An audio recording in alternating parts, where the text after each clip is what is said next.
Hello! So, andito tayo ngayon sa Enchant, San Jose, ayan. So, itong Enchant anyway ay located nga dito sa San Jose, California. So, ayan, naglakad na lang kami papunta doon mismo sa park dahil nagpahatid na lang kami kay Habi since sobrang mahal din yung kanilang parking area fee. So, per vehicle nasa $60. So, sayang din yun.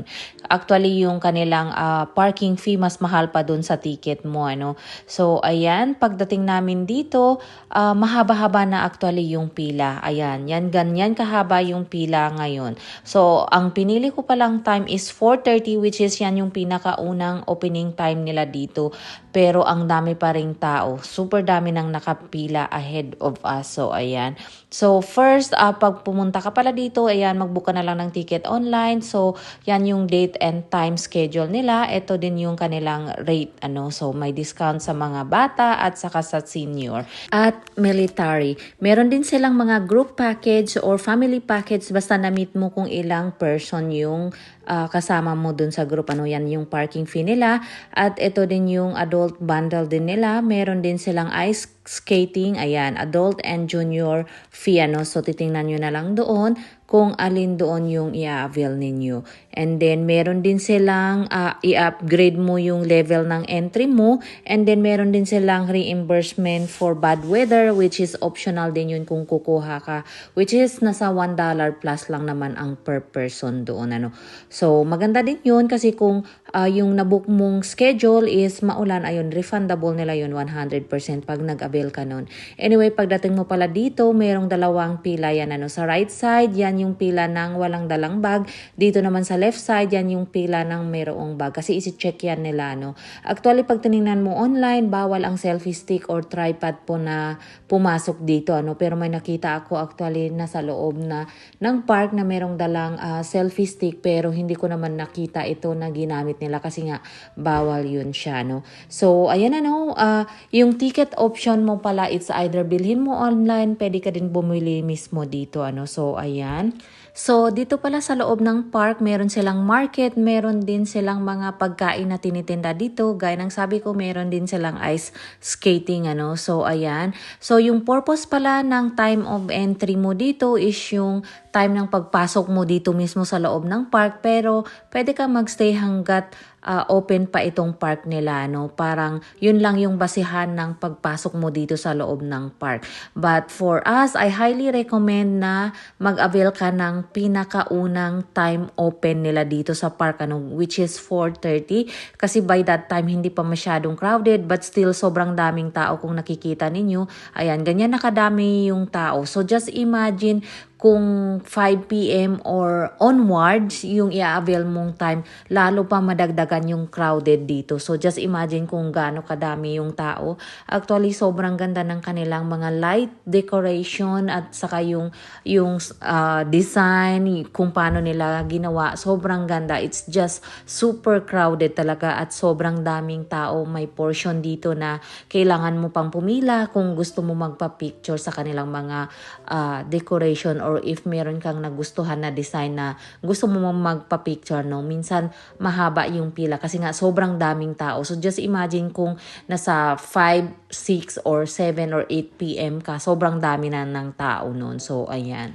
All in all, maganda talaga yung kanilang display dito. Sulit na sulit naman yung binayad mo kasi sobrang ganda talaga. Sayang nga lang kung hindi sana masyadong maraming tao or crowded, mas ma-enjoy mo pa lalo. Kasi ang ganda talaga ng kanilang mga dekorasyon.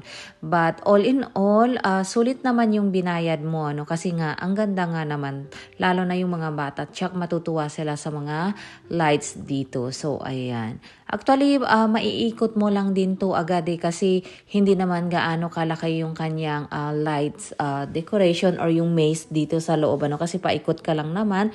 Once na maikot mo, pwede ka namang magstay hanggat kailan mo gusto hanggang open pa sila. So, ayan. At iikot nga tayo dito at i-enjoy natin yung kanilang mga Christmas light decoration.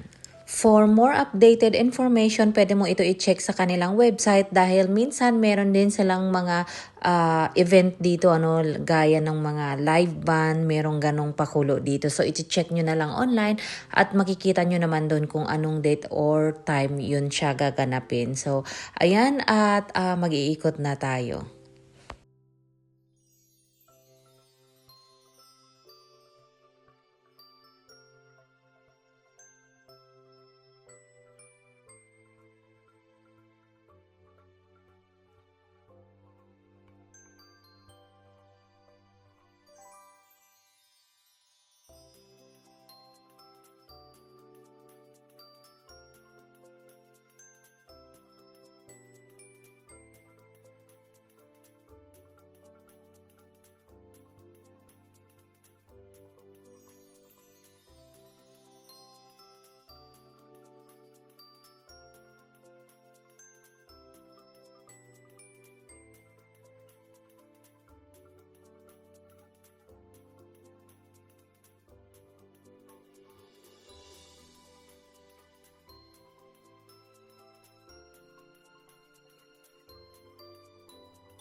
So, ayan, patapos na tayo. Grabe, sobrang daming tao. Kaya highly recommend pumunta kayo ng mas maaga.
So, ayan at natapos na nga tayo. Kaya ngayon palabas na tayo ng park.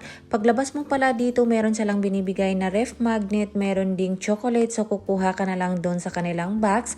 Meron din silang toys na binibigay sa mga bata if meron kang kasamang bata. So, ganyan din pala kahaba yung pila sa labas. Ayan, grabe ang daming tao. So, yun lang. Share ko lang. I hope you enjoy my video. Please do like, share, and subscribe to my channel for more incoming video. Bye!